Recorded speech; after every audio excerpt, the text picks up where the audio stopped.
হাজারো লক্ষ কোটি সন্তান আছে যারা তাদের মা বাবাকে বদলায় ফেলবে।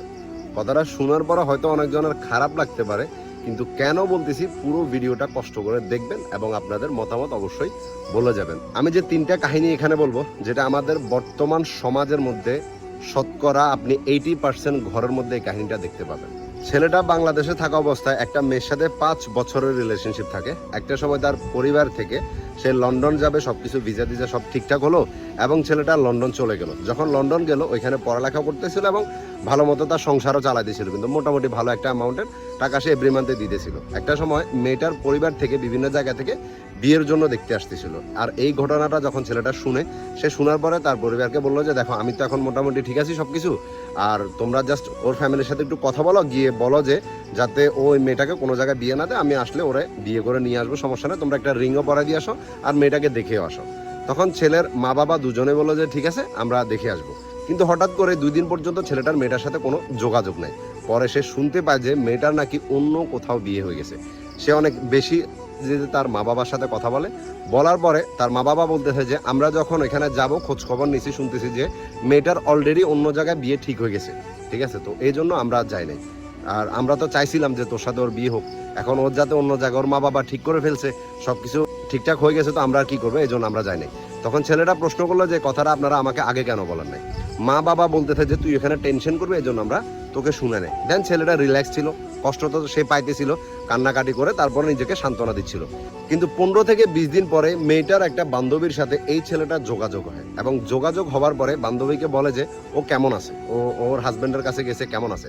তখন বান্ধবী কান্না করে করে বলতেছে যে ভাইয়া, আপনাকে কে বলছে যে ওর বিয়ে হয়েছে বা ওর হাজবেন্ডের বাড়িতে আছে। তখন ছেলেটা বললো যে আমার মা বাবা বলতেছে যে আপনার মা বাবা ওর বাড়িতে আসছিল, আর বাড়িতে এসে ওর মাকে এবং ওর বাবাকে সবার সামনে বাড়ির মধ্যে এমনভাবে ইনসাল্ট করছে যেটা নর্মাল কোনো মানুষ তাদের ভিতরে এটা নিতে পারবে না, যাদের একটু ইজ্জত সম্মান আছে।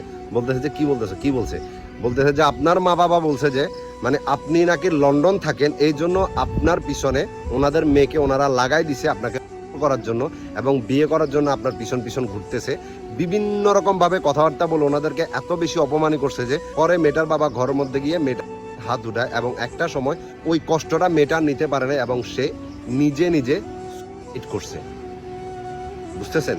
আর আপনাকে যে আপনার মা বাবা বলছে না যে মেয়েটার বিয়ে হয়ে গেছে, আসলে এমন কিছুই না। বিয়ে তো দূরে থাক, ও এখন আর বিয়ে নাই। আর এটা হয়েছে আপনার মা বাবার কারণে। যখন ছেলেটা ফোনটা রেখে মতো সাথে সাথে তার মা বাবাকে ফোন দিল যে এত বড় একটা ঘটনা হয়েছে, আপনারা আমাকে বিষয়টা জানান না কেন। তখন ছেলের মা কান্নাকাটি করে করে বলতেছে যে তোর জন্য মেয়ে ঠিক না, এটা না সেটা না, বিভিন্ন রকম কথা বলে ছেলেটাকে সান্ত্বনা দিচ্ছিল। কিন্তু ছেলে তার যে প্রশ্নের উত্তর সেটা সে পেয়ে গেছিল। দেন নিজে কষ্ট করে 6-7 মাস কোনো রকমে ছিল। পরে মা বাবাকে ফোন করে বলতেছে যে আমি তো আর এমনিতে থাকতে পারতেছি না, এখানে আমার অনেক কষ্ট হইতেছে, আমি দেশে আসতে চাই। প্রায় 7 বছর পর্যন্ত ছেলেটা দেশে আসে নাই। এটা কিন্তু একই ছেলের কাহিনী। 7 বছর পর্যন্ত ছেলেটা দেশে আসে নাই এবং সে তার মাকে ফোন করে বললো যে আমি দেশে আসতেছি, আপনারা মেয়েদের দেখেন, আমি বিয়ে করবো, আমি আর এমনি থাকতে পারতেছি না। তখন ছেলেটার মা বলতেছে যে তুই এখন দেশে এসে কেমনে চলবি, ঠিক আছে, কি করবি, কি খাবি, টাকা পয়সা আরো কিছু জমা, তারপর আয়। ছেলেটা বললো যে আমি এভরি মান্থে ফ্যামিলি খরচ বাদেও ঘর করছি, বোনের বিয়ে দিছি, এর বাদেও আমি কিন্তু 50,000 টাকা থেকে 1 লাখ টাকা এভরি মান্থে বাড়তি পাঠাইছি যাতে অ্যাকাউন্টে এগুলো জমা রাখে, আমি দেশে এসে নিজে কিছু করতে পারি। তখন ছেলেটার বাবা ফোনটা ধরে বললো যে ওইগুলা কি থাকে নাকি, তোর বোনের বিয়েতে এটা করা লাগছে, তোর বোনের জামাইদেরকে এটা দেওয়া লাগছে, তোর ভাই একটা বিজনেস করতেছে, ওইখানে তার লস হইতেছে, লাভ হইতেছে, ওইখানে কিছু যাইছে এবং ওই সব টাকা শেষ হয়ে গেছে। ভাবুন যে ছেলে 7 বছর পরে দেশে আসবে বলতেছে, তখন তার মা বাবা বলতেছে যে আরো 2-3 বছর পরে যাতে সে দেশে আসে, আরো কিছু টাকা জমায়।